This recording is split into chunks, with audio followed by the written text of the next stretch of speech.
I just want to do something that I'm going to commit to. I'm Right. so compelled to share, to pull other people out of their situation. And I'm giving hope to women just like me who, probably felt unseen or probably. It's just about finding what you love and what you're passionate about. Do what you love. Do what you love. And I really realized that this is what happens once you let go. You just create all that space, It's about helping each other. It's about growing with each other. It's about being true to self. To whom much is given, much is required.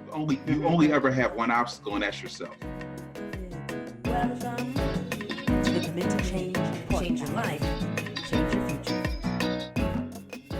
Hey, and welcome to the Commit to Change, otherwise known as C2C podcast that gives a voice to the people who may be considered a small fry in their industry, but are doing big things in their communities.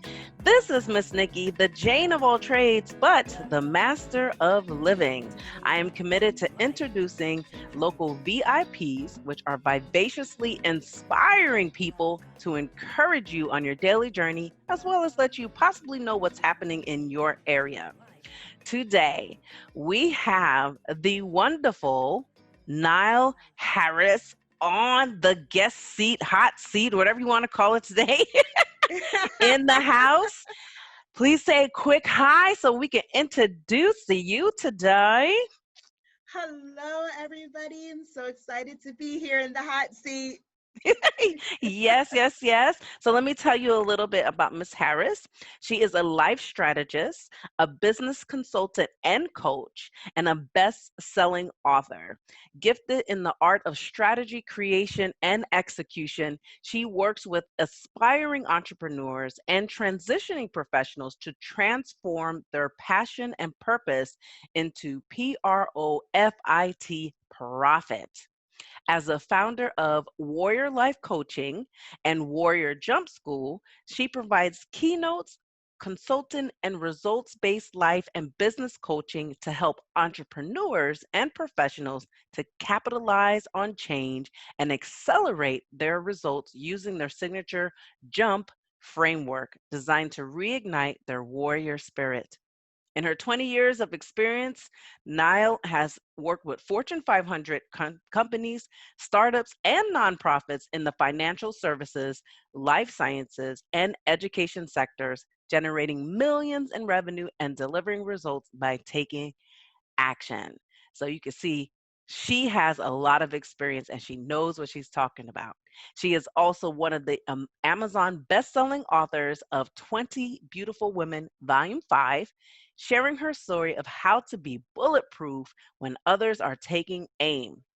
Her mission is to close the wealth, health, and education disparity gap in America, which is definitely needed. And her why is to do good in the world by helping do-gooders do good in the world. Welcome to C2C Podcast, Miss Nile Harris. Yeah. Yes. So please tell us a little bit more about you. The bio itself is very intriguing. And so I want to know, tell us a little bit more of who the meat of Nile Harris is. Oh, the meat. So I guess all things flow from my name, pun absolutely intended. So my parents believe that what you name your children is what they spend their life growing into. So my parents gave me Nile, Aisha, and I've spent my life trying to grow into that and be outstanding.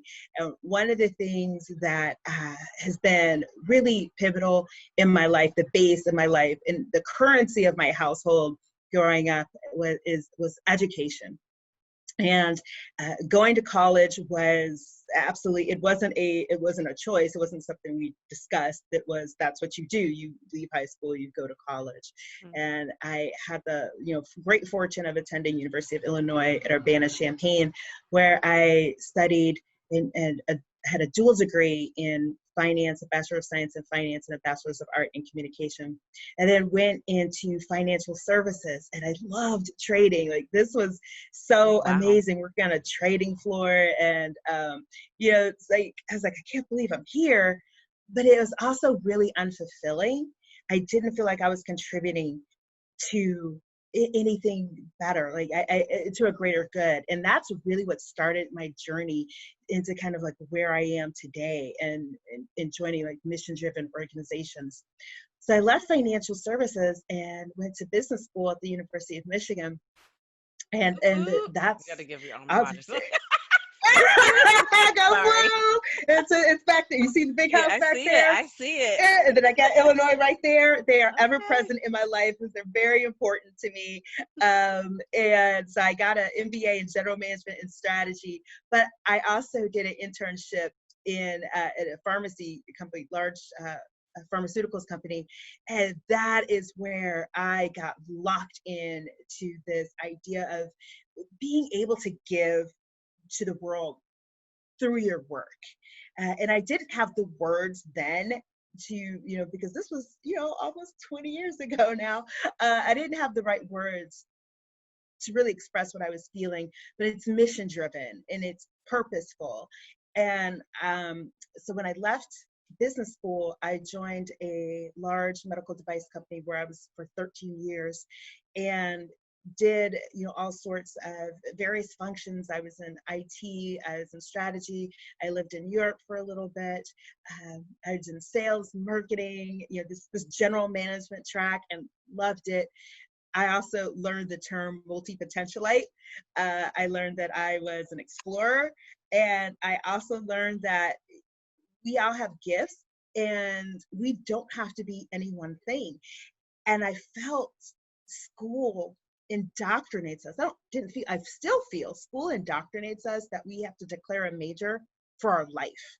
And that's the only thing that we can be, right? Until we retire, and then we sit around and wait to die.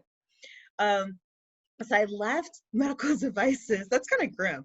So I left medical devices and joined what's called the Broad Residency in Urban Education Management, Urban Education, where I take what I know in industry and then take it and work in a school. So I led strategy for a charter management organization in Nashville for a couple of years. And that also spoke to like wanting to close the education gap and wanting to close the healthcare gap because it's all interrelated. And that was really an eye-opening experience into our current education that we provide here in the US. But that was also a master's program. So that was my 4th degree, Master in Education Leadership.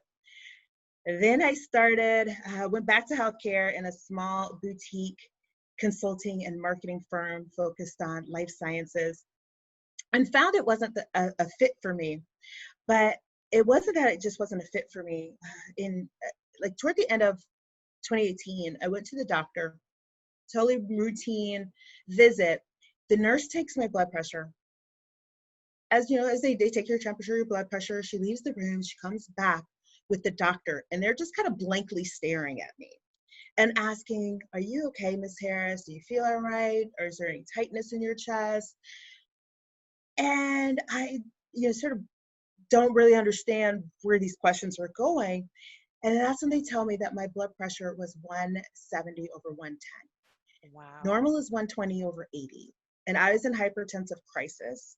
And the reason they were staring at me like that is because by all of their experience, I should be dead or dying. Wow. Should not have been able to drive myself, should not have been able to be holding a regular conversation, should not have been able to work out that morning. And they said, we can't let you leave. We either have to let you sit here and treat you, or we have to transport you to a hospital where you will spend the rest of the day. And so eventually my blood pressure came down. I was there for probably 2, maybe 3 hours. And I have no other indications, right? I work out, I eat well. It was my job. Wow. I was so woefully unhappy and miserable. And I had been for 8 years. And I collected myself, got myself together. I worked in a toxic environment. I worked in environments with a lot of bias, and no matter how hard I worked, no matter what I did, I was never good enough. And I went home, and this moment from my childhood pops up.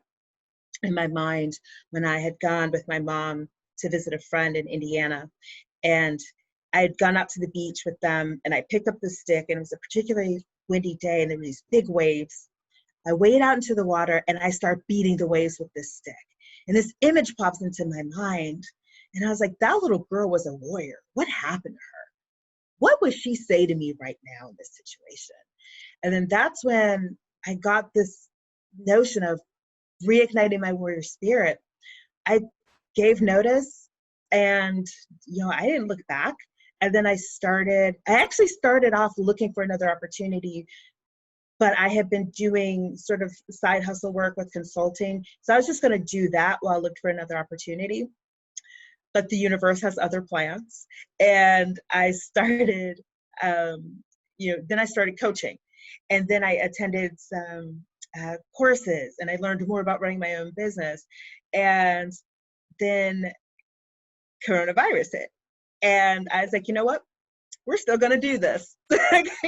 We're still going to do this. So I teach people, and especially now, I think it's really important that people understand, like, your warrior spirit never goes away. It's still there. It's all about reigniting it, tapping into it.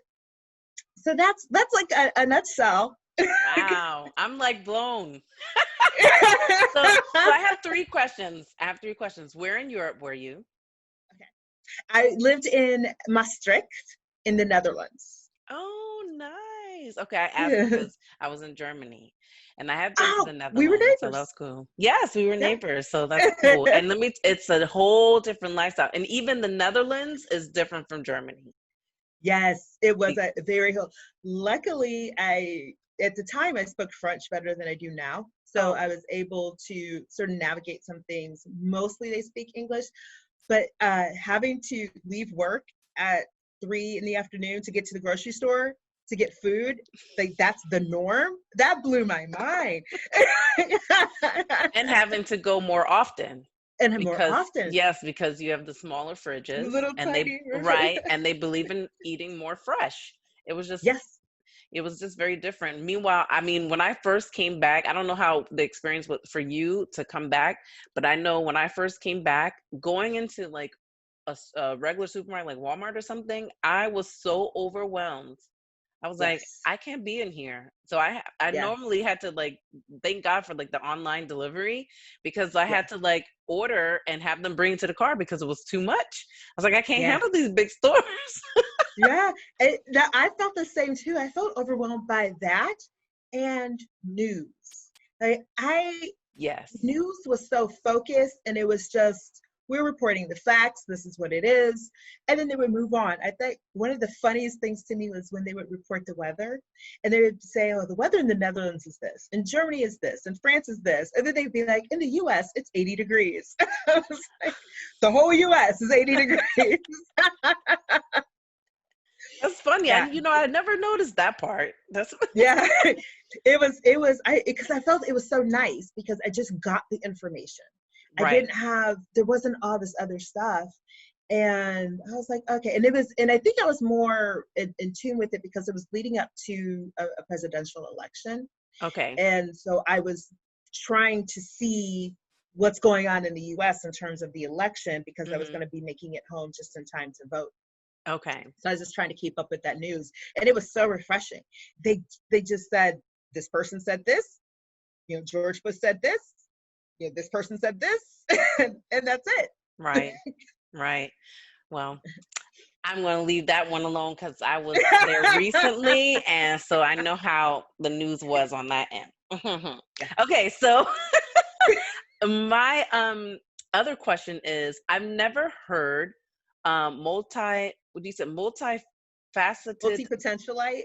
Multi-potentialite. Please tell me about. I love that. Tell me more about that. So when I first heard that term, I was like, that is me. What it is that you are somebody who is excited by multiple things.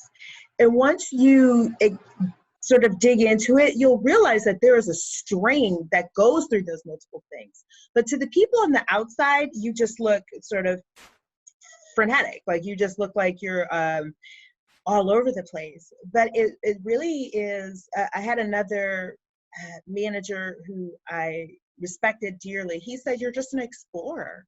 You know, you don't feel confined. You feel like there are multiple ways for you to achieve success in life, and you are open to going down those paths.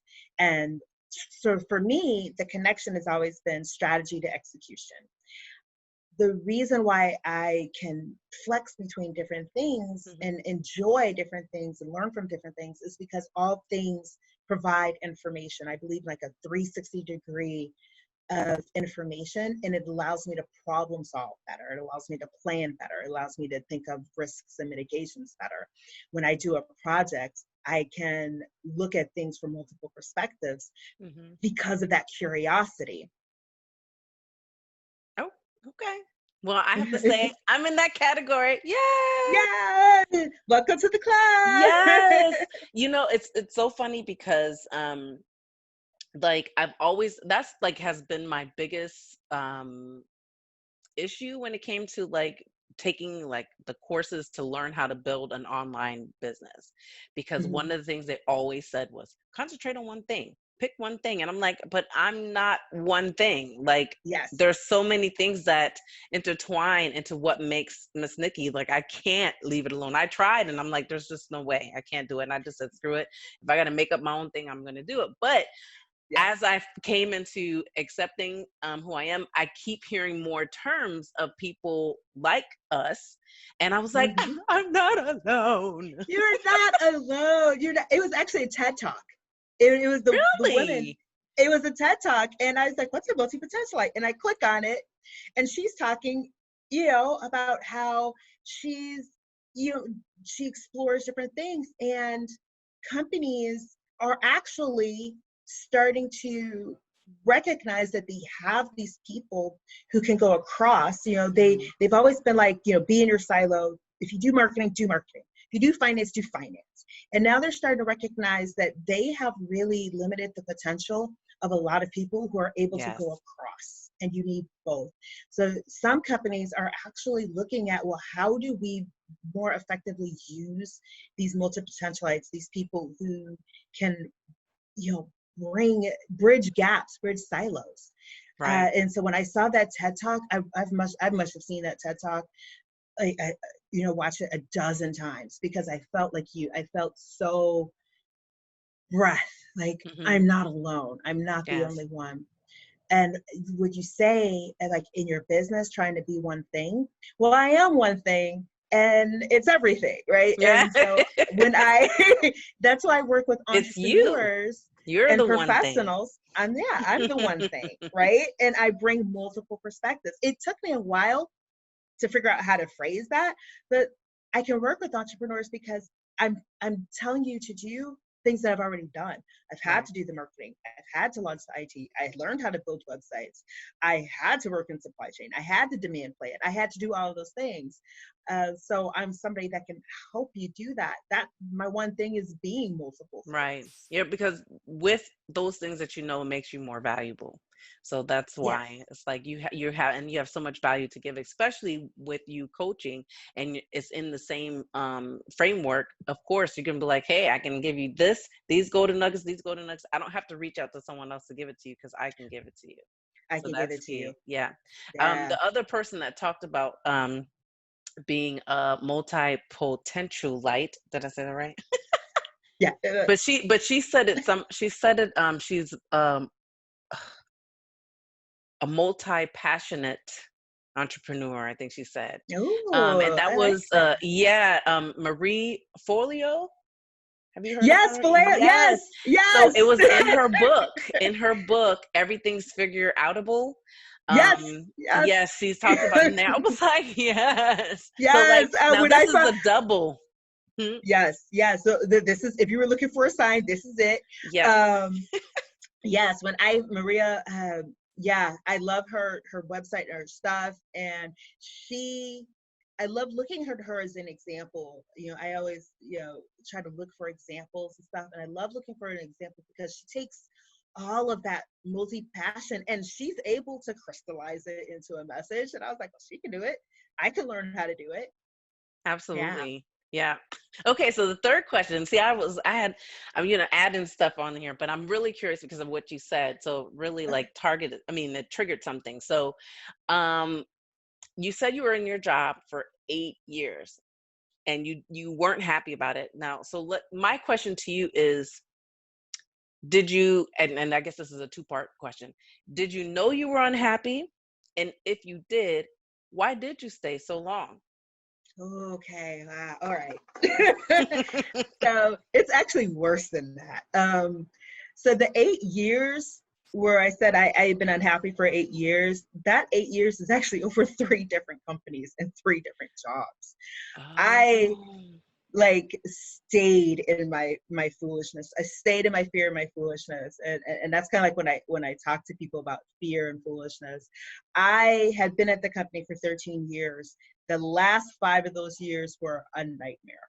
I was working under somebody who didn't feel I probably deserved or should have been there. There were some issues, and I think it was directly related to bias and discrimination. And I'm not one to not defend myself or stand up for myself or call those things out, which is what I talk about in 20 Beautiful Women, my chapter on being bulletproof. Well, so when I left, I went to another place leading the schools thinking, this is going to be so much better. And the person I worked with was, oh my gosh. I think he went out of his way to really be mean spirited to me and toxic. And I still stayed like, I'm going to tough it out because it was a program and I wanted to be part of something bigger and working with kids and education. So, but then I left after 2 years. The program was 2 years. And I said, okay, I'm going to go. And I actually went to go work with somebody I know. And that situation turned out to be actually a little bit worse than the last situation. So this is also the other part of that I realized was when the universe is trying to tell you something and you don't get it, the lessons are going to get progressively worse until you do get it. Oh, yeah. And I was afraid to answer the call. I was afraid to leave because I always felt like if I quit too soon, I'm going to miss the opportunity. And then we also, I think, especially as Black women, we get the message that we just persevere, just lean in, go through it, persevere, and your reward is going to be on the other side. And what they don't tell you is stop ignoring the signs that say, like, this is not the right path. You should persevere, but you should persevere on the right path, not the wrong path. Right. So I was afraid, frankly, to get on the right path until I was more afraid of staying in the situation than I was to leave it. Did I know I was unhappy? Yes. I justified it as being patient, but really, it wasn't patience. It was something, it was fear disguising itself as patience. Okay. And I felt like, yeah, do what I have to do so I can do what I want to do. Mm-hmm. But that's not always true. There comes a time where you have to stop. Yeah, very true. So you talked about your health scare. Is that what inspired you to make the commitment to change, or was there something else that brought you into that side? That health scare was the catalyst for me to do it differently. I had, like I said before, I'd always been part of a mission-driven organization, wanting to contribute, wanting to do good in the world. My aha moment, though, was I didn't have to be an employee to do that. I could probably help more people if I did it on my own and putting out my own stuff and connecting with my own people. When I was working in healthcare, I was only touching patients in as much as I could, right, through my therapy that I worked on. And then in the schools, it was a lot closer to it because I got to work with students and talk with teachers and be a lot more involved with it. But I still was only reaching the people who were in that school. And Right. so after that, like I can reach anybody this way. So I think for me, it was just a catalyst to shift and look at it from a different angle. And instead of focusing, right here, I could focus here. And I believe that's where the universe had been trying to take me. Okay. God had been trying to take me. Yes. So with you being a person who you just said that education was kind of like the backbone of what you were supposed to do growing up, like that was instilled in us growing up.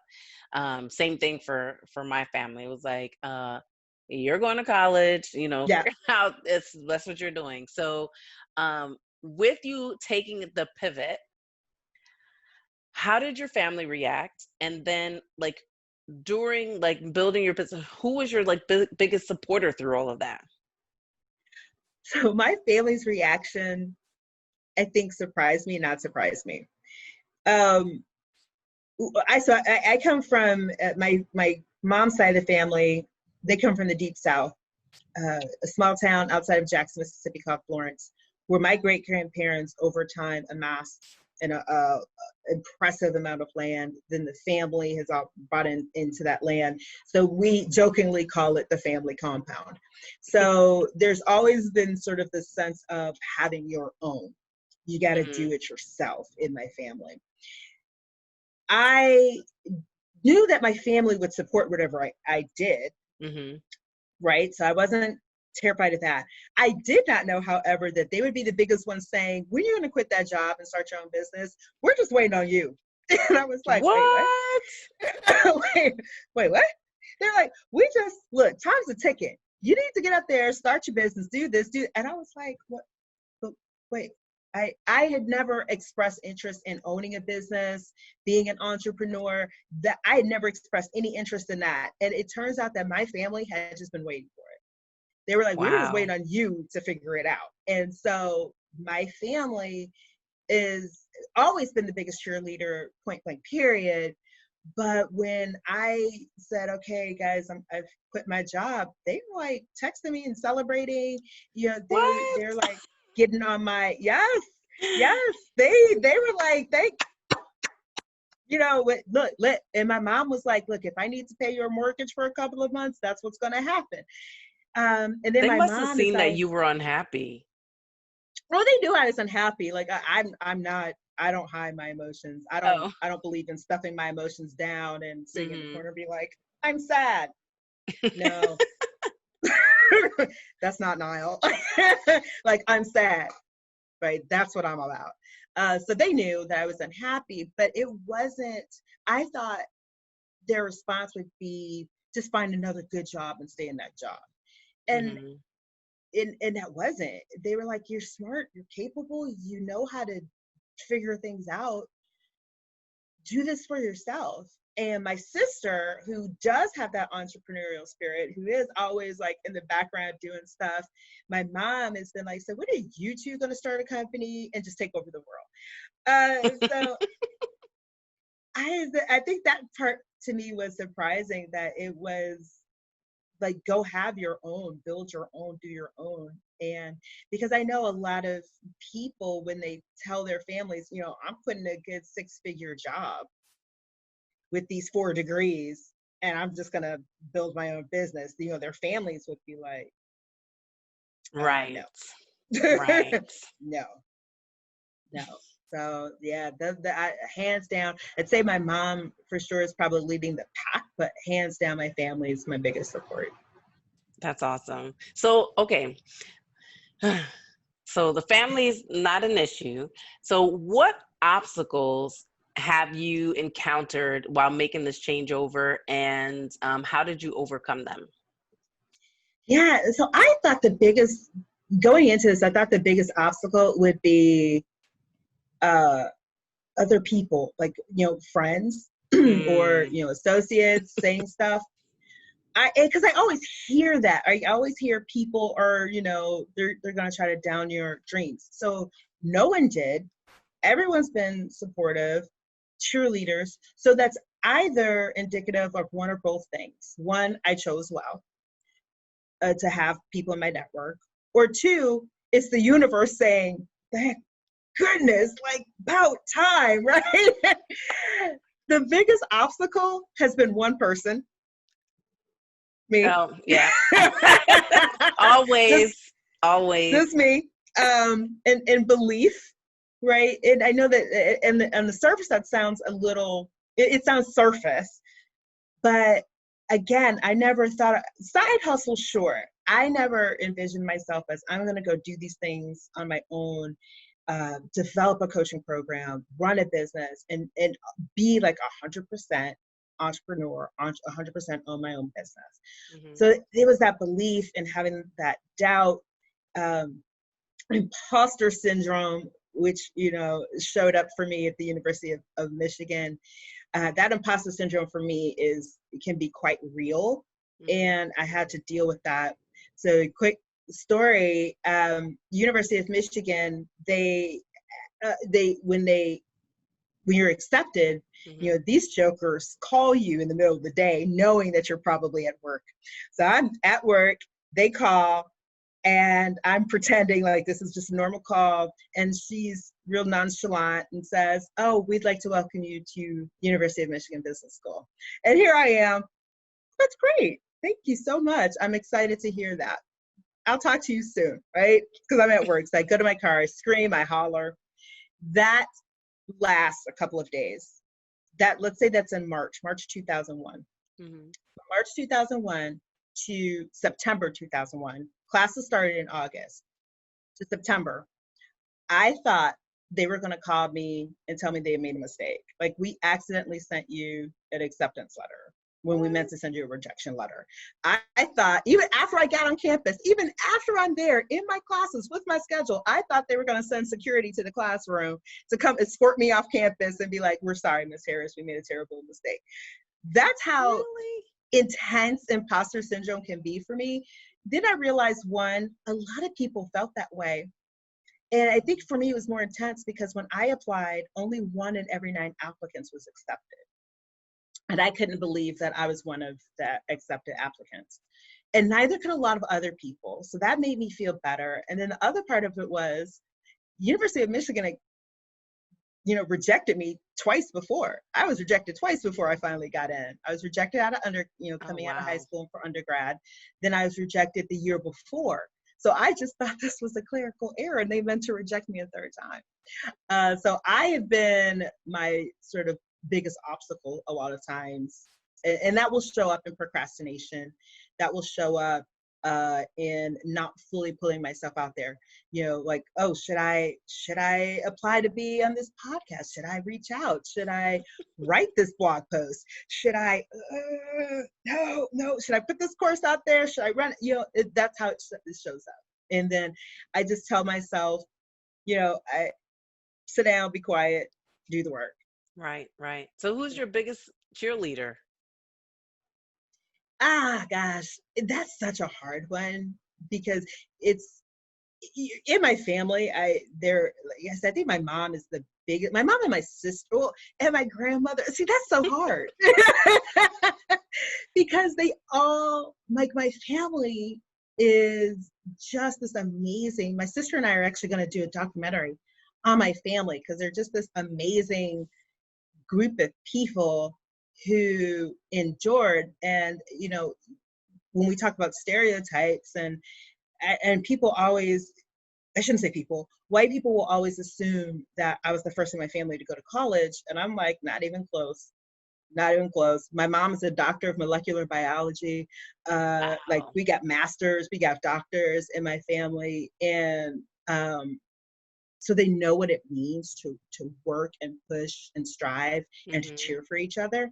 But I'm going to go ahead and say it's my mom is my biggest cheerleader because she's mom.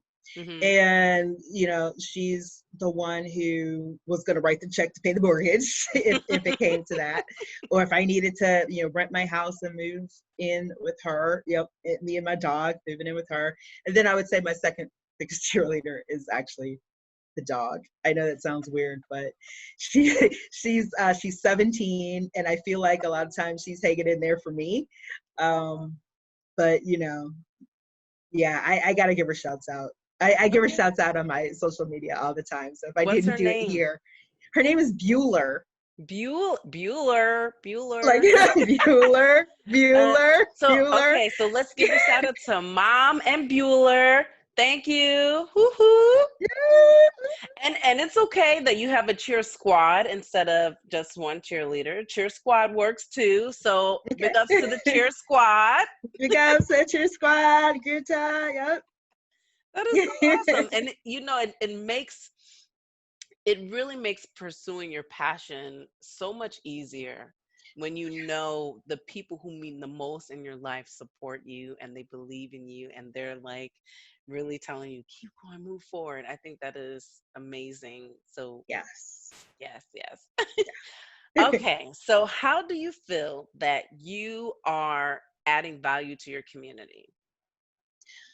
Yeah, so I do. I love to volunteer whenever I can. I believe I have several principles that I live life by, and one of those principles are you is giving back. Service is the rent that we pay here on earth, and to whom much is given, much is required. So currently, like I said, well, I left my job to go work in schools. So that was one way, and I still stay connected with that. So I actually teach high school students about entrepreneurship. So there's a school here that has a program. So I'm given a team of students, and we work all through the entire school year. This year is going to look a little different. Not exactly sure how it's going to go. But then I also teach like a class or two, instruct a class or two in that. I am a vice chair of the board for Matthew Walker Comprehensive Healthcare Clinic here in Nashville that serves underrepresented population of people. We treat people regardless of their ability to pay. So I've really enjoyed being on that board for the last 3 years. Part of my desire to close that health gap. I also volunteer with working with entrepreneurs and startups through something called the Entrepreneur Center. And I advise and mentor them. And there's another one called Life Science Tennessee, and I advise and mentor them. And so we have a focus. I would say prior to where we are right now in the world, both of these organizations, especially the Entrepreneur Center, have spent a great deal of time of making sure the entrepreneurs that are coming through these doors are widely represented, women, women of color, so I've had the opportunity to meet with a lot of entrepreneurs who look like me and give them the benefit of experience. I'm also an alumni of the Young Leaders Council here in Nashville, which is an organization that teaches people how to sit on nonprofit boards. Wow. And then, be able to give back that way. And then also I try to just volunteer wherever I can. We had a horrendous tornado that came through Nashville right before coronavirus, like weeks before we did our shutdown. So being able to get out into those communities, I definitely understand what that feels like, because shortly after I moved to Nashville, my home was impacted by the major once-in-a-lifetime flooding we had here in Nashville. My first floor of my home was completely destroyed. So when the tornado came, the tornado, by the way, just missed my neighborhood. It was supposed to hit my neighborhood, and it turned at the last minute and hit like 1.5 miles up the road. So I wanted to be able to get out and volunteer in that capacity, but also it hit in some neighborhoods that are targets for gentrification, and helping people understand what are your options to rebuild versus selling to organizations or companies that are looking to profit off of events like this. So yeah, wherever I can, do good in the world, I absolutely try to do it. Wow, I should have asked, like, how do you not add value to the community? Like, my goodness, you're everywhere in everything. I love it. And that's so great that you give back. That is so, so important. Like, because just from, like I said, your bio alone, like, you have so much value, and to be able to give that back to the community in different facets, like, that's, I just, Thank hear you. the Thank hand you. clap. Yeah, thank you. And and so I was asking me, well, why do you do it? And it took me a while to really crystallize my why into do good in the world by helping do-gooders do good in the world. I always tell people, like, I'm not sure I want to come up with like Uber or Lyft or something like that, but I'm the force behind the people who come up with these things to make these things manifest. And that's just where people are like, well, you need to be out front, you need to be the CEO. And I'm like, I learned a long time ago, there's as much power being the right hand of the power as there is being the power, if that's even the best word to use. Right. No, I understand what you mean. And because you have to know your gifts. Some, like, Yeah. it's not, and not to say it's not a gift, but you just know where you're gonna be able to perform at 100% and where you're gonna add the most value. And if it's not necessarily in front, then that's not where you're supposed to be. And so Exactly. you're definitely right on that. So thank you for that. Thank you for acknowledging that, because that's big. People don't want to acknowledge that because they want to do what everyone else is telling them to do instead of being strong in who they are and what they stand for, and say, no, this is where I am, and this is where I'm gonna live. This is where I'm gonna put the most. This is my of space my right here. energy. Like, Right. This is my space. I this know is where I'm my supposed to space. be. Right. Yep. Exactly. So what advice would you give to someone else that, they're sitting on the fence of the field of their dreams? Yeah, that's a big one. And that's most of the conversation, and that's even why I started getting into coaching in the first place. So my jump framework is really built around 2 factors of fear and 2 factors of foolishness, and helping people reignite their warrior spirit to make the jump to the other side of fear and foolishness. And it always starts with, I give people really easy things, and by easy I mean relatively easy, right? Because you're fighting what's inside of you. You start with a goal. Start with really clear, smart goal, well-defined goal, and then you move into a plan. Write the plan down. I tell people all the time, you don't have big companies write their strategies down. You are your own company. Write your plans down and then execute. You have to go and execute. And when I start drilling down into kind of like, what are the key ways that we can reignite our warrior spirit? I have a 4-boxer. I'm an INTJ, so I got to put everything into a box or a circle or concentric or a triangle. Like, I got to have shapes. So the 2 factors of fear are a lack mindset and comparison. And fear is just about what's going on inside of us. And then foolishness is about how we manifest that fear in our lives. And the first factor is conformity, how we conform to our environments, how we kind of say, I don't have a choice. And then the other one is habit. So the tips that I typically give on the fear side is, when we're talking about dealing with that lack mindset, you have to address your self-limiting beliefs. You have to sit in that discomfort, and you have to understand where those beliefs are coming from. Look them in the eye and tell them that, thanks for the feedback, but no thank you. You wouldn't let somebody come talk to you any kind of way. Why do you let yourself talk to yourself any kind of way? You wouldn't talk to a child the way you talk to yourself. So why do you let yourself talk to yourself that way, right? So release these self-limiting beliefs, understand where they come from, address them, thank the universe for it, so that you can unleash your full potential. Then when we're talking about comparison, I said, be a unicorn, be yourself, right? That imposter syndrome. One of my favorite things I started doing, and I did this when I applied to business school, and I've been doing it ever since, a theme song. I'm telling you, get a theme song. It will change your life. I've had multiple theme songs throughout my time, and depending on what I'm going through. When I was applying to business school, it was Win by Brian McKnight. Now it's Legends Are Made. And I forget the guy's name. I always forget his name, but the song is just it's a rock song. It's like a hard rock song, and it's really iconic, and it's about making yourself into a legend. So get a theme song. Then on the foolishness side, when we're talking about being conforming and like, oh, I'm in this job because I have to be, right? No, you don't. Move. And you can move mentally, always be learning. You can move emotionally, get it out. express yourself, and then you can move physically, because your mental is attached to your physical, and we have to get out, whether it's just walking, doing something. You have to physically move yourself in order to move yourself.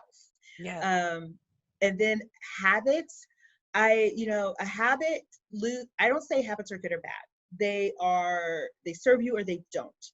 And a habit cannot survive under the spotlight of awareness. Once you know that this loop is happening, you can then change the outcome, you can change the action, and you can make your habits serve you, and just by being present. And one of the things I tell folks is to activate those happiness hormones like dopamine. Like those happiness hormones are actually also can work against you if you go eat a tub of ice cream and you're sad. You're releasing the same hormones, right? Right. So you have to change the action. When you're sad, run 5 miles, and it will still release those happiness hormones. So I actually bring together the art of belief or faith with science to create. So those are like a lot of tips, I guess. But at the end of the day, jump. You have to. Fear can be a friend, a foe, or a fire. And if you let it ignite you and you jump, the universe has no choice but to rise up to meet you. Because you have told the universe what you want. The universe is only waiting for you. Right. It's waiting to know what you want. And it's also waiting to know that you know what you want. And when you get that fire, you ignite that warrior spirit and you take flight, the universe is going to rise up to meet you. And but you gotta jump. Yeah. You just have to jump. There's 2 songs that came to mind when you said that, but okay. Well, because usually I get triggered by words, so it will make me think of a song. So of course, "Rise Up" was by Andrea Day. Rise up, and then "Jump" was okay. So, and I'm dating myself now. I think I know where you're going. It's on my playlist. You sure? I don't know. Might be. I don't know. It's an old song. Is it rock by some and sisters? roll? No, it's rock and roll. Van Halen? Yeah. Dun, dun, dun. Good job. That's Van Halen. Yes. That's the song I was thinking of, but yes. Go ahead and jump. It started playing in my head. I was like, this is the perfect time. Yeah. I know. Yeah, girl, I'm an 80s baby. Yeah, I'm Gen X over. I'm Gen X. Yep, Gen X over here. Okay. Yes. I'm thinking about the song Pointer Sisters, the ones that they did. Jump for my love. Oh, yes. I forgot about that one. That's the one that's on my playlist. Yeah. Okay, I forgot about that one. Okay, so I'm gonna have to have both of them now. Yeah, yep. Now I'm gonna have to go back and add that one. Because I forgot all about that one. Yeah, because you think about like when you're doing like motivational speeches and things, and then they have it blaring out of the thing, you hear that ding, ding, ding. Yep, I forgot all about that one. Yeah, I gotta add the thank you. I gotta add that. Yeah, no problem. That's so funny. That's Van Halen. Yes, I see him jumping on the stage. I'm like, remember watching it. Okay. Anyway, let's move on to the lightning round. Yeah. Are you ready? I'm ready. Okay, here we go. So I'm going to ask you 5 questions. And I usually say like, okay, answer them short and sweet, but as always, that never happens. But it's okay. We're going to do our best of our abilities. If you have something to say, just put it out there. All right. Okay. Number 1. What initially held you back from making this change in your life, if anything did? Fear of lack, like not having a regular paycheck. Okay. I think that one's pretty like, yeah, I'm not going to have a paycheck every other week. Yeah. Right. That was the number 1. The invitation security blanket that we have been Yes. to. Yes. So you can stay involved in the system. Yeah. Yeah. Yes. They don't want us out of the system. They need us in the system. They especially Right. need high performers. So if there are high performers out there who are listening to this, you've been designated hypo, they need you to stay because you're the ones getting the work done. Right. Right. Just putting it out there. Yes. Just putting it out there. If anything right now, listen, if anything right now should be like an eye-opener to a lot of people in saying like, I can't count on the company to put me to the next level because at any moment they let us go, you know? It's like you have to build your own. So it really like, it's almost like a rebirth of the nation because now the whole mom and pop thing is coming back, you know, into so I'm glad that people are doing that because I feel like so much of the world or so much of the US has been industrialized and we miss really the true authenticity of why these companies exist instead of it being like I'm giving back to the community because we need this in our community. It's how can I make the most money off of the community, whether it hurts them or not. And I think like the shift is nice. And I'm just really looking like, I'm really hoping that this shift is going to put us on a positive side. And I know things have to, you know, get bad before they get good, but it's like, I'm kind of good with the bad. Can we move on now? Yeah. I posted yesterday. I was just feeling some kind of way yesterday. And so I posted on Instagram and LinkedIn.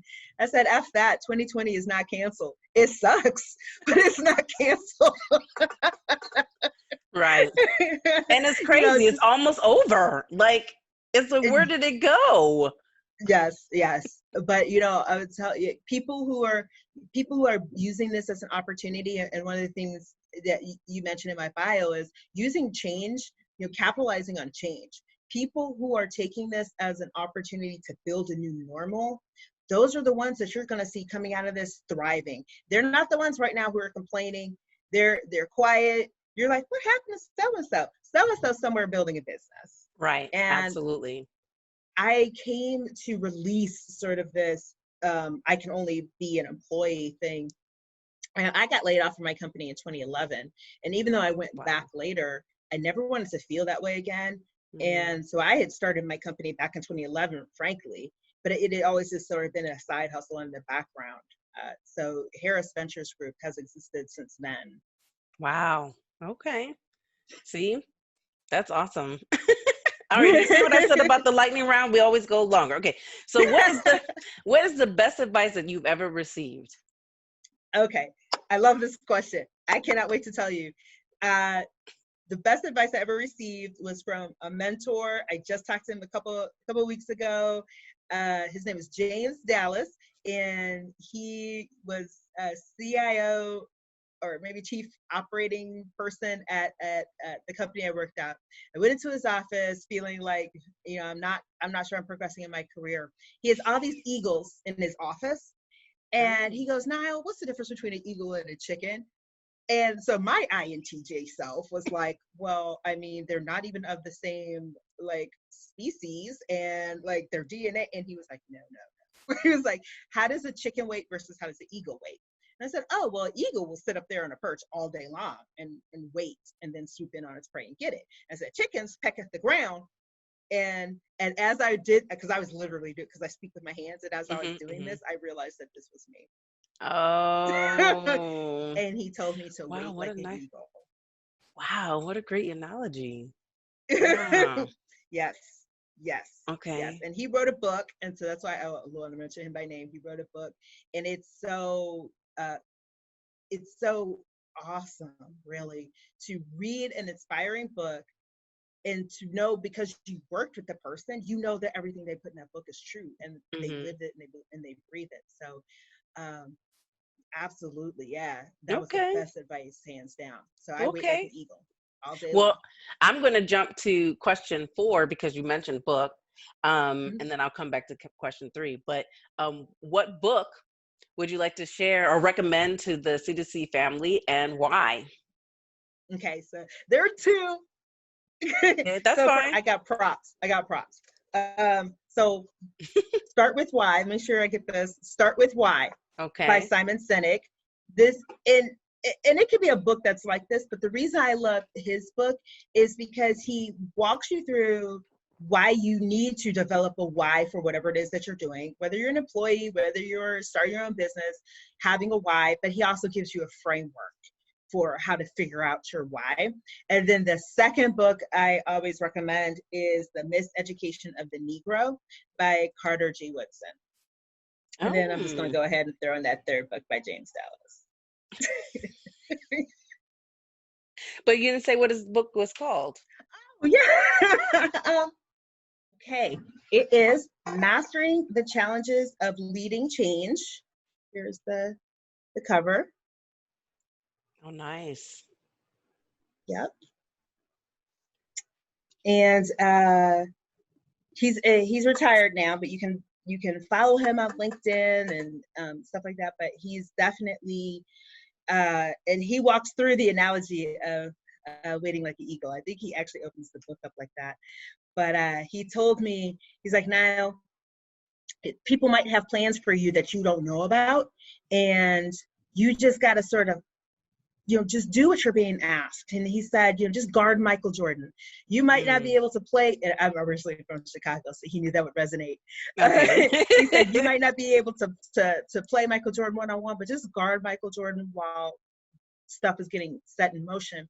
And that was, and that was in the same conversation, hands down the best, because once at the time I was leading strategic planning for this Fortune 500 company, the process. And when it was over, they were, asking me, my one-over manager was the CEO, and they were asking me, well, what do you want to do with your career? And, I said, well, I think I want to go into sales next. They really were watching, and they really were preparing something in the background, and they made sure I had opportunities, access to opportunities. Wow. They came through. And that's not, as a person of color, as a woman, as a Black woman, I was going to say that. Right, I got to get all of it in there. To have a group, this particular group of all white men, frankly, except for James Dallas. James Dallas is African American.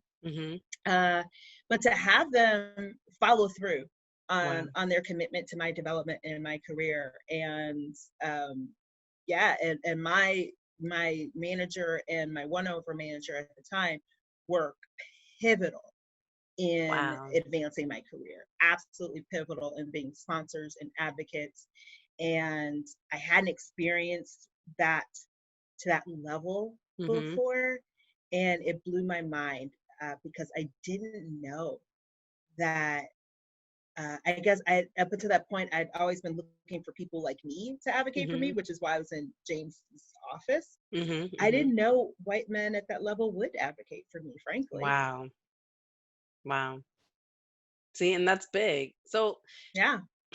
Now, of course, that opens more questions, but I need to stay in alignment of what we're supposed to be doing. So please share a personal habit that contributes to your success. Yeah, so I played sports growing up, so I have lots of discipline. So I have a habit of discipline, having structure. But I would say the most important habit is getting up out of the bed in the morning, because it's not always easy, and we know that. And the other habits, the other discipline can't happen unless I get out of bed. So the most important choice I make every day is getting up and getting after it. The day might not go as expected. I might struggle through the day a little bit, but at least, forward motion is forward motion. Absolutely. So getting out of bed and making the bed. There's a book by this retired general. I absolutely forget his name, but I think the book is called Make Your Bed. And he talks about how that's your first win of the day is making your bed. Yes. I didn't make I want to be clear, Mom, grandmother, I did not make my bed before I read this book. Just putting that out. Oh, wow. Okay. And I bet you like doing that really made a difference. Like there was a shift, because I mean I'm assuming that you're still doing it, and that's why you're bringing that up. Yeah, I do. Yeah, and it really is. It's the first one I get this little pep in my step when I look back at my bed. I'm like, yeah, I'm a bed lady. It's absolutely important. So I'm glad that you bring that up.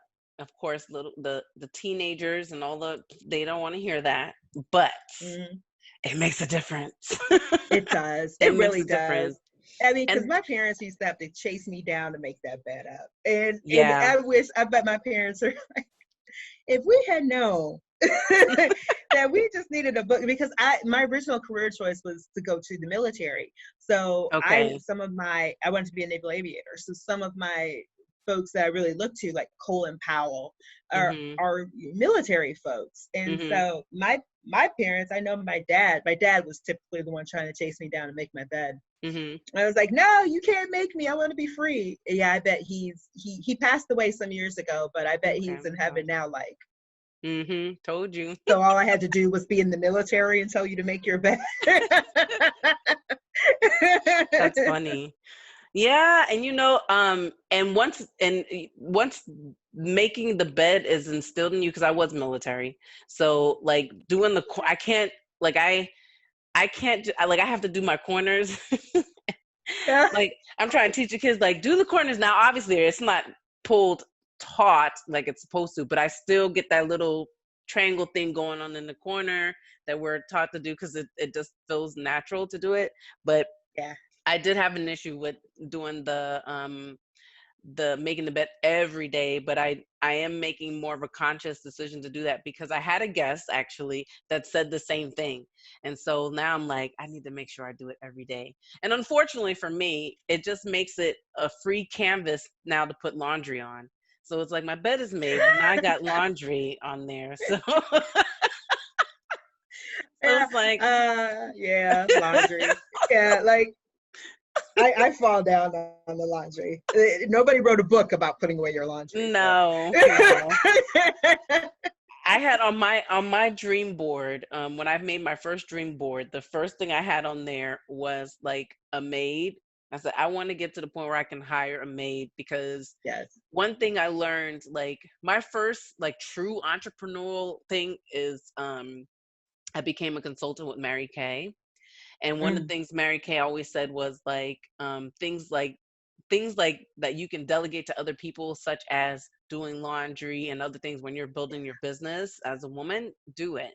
And I was like, I need to get to that so that way I can delegate and hire me a maid, because I hate folding laundry.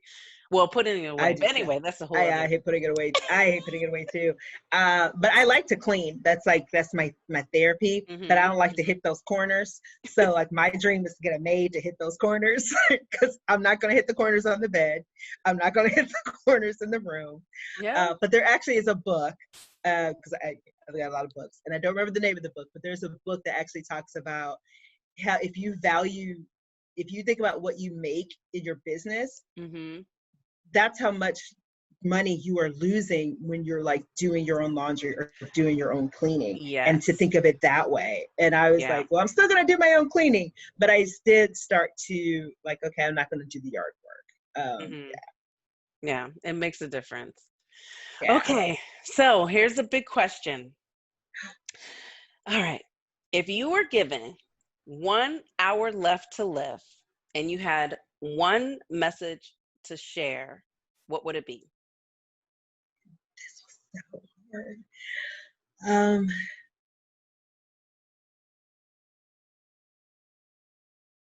Follow your heart's desire. Everything else is a distraction. We were given gifts, and it might take us a windy road to get there, but I don't care if you were on this earth an hour or 100 years. You were here for a reason, and embrace it. I wish I had done that more when I was working for people that didn't appreciate me, didn't care. I will never get that time back. I got the lessons. I definitely have the lessons, and I got the experience from it. But gosh, I will never get that time where I let people get into my head about the self-doubt and, well, maybe I'm not as good as I think I am. And I will say I did stick with doing things that I enjoyed, but this is really what I'm good at, is like bringing this out in other people. So yeah, you know, what is your heart telling you? Do that. Oh, thank you, Niles. Don't leave us, please. Well, I don't want to. Oh man, it really has been a delight speaking with you today. So please tell our audience where they can find you and find out more about what you're doing. Where can they find out more of Miss Harris? Yes, absolutely. So you can find me at IamNileHarris.com. I'm also on Instagram, Twitter, and Facebook at I am Nile Harris. I'm on LinkedIn at Nile Harris. And also I have a membership site. So if you head over to IamNileHarris.com, I have a membership where I create business management, mini master classes, how to price your products and services, how to do financial modeling, how to basically run your business.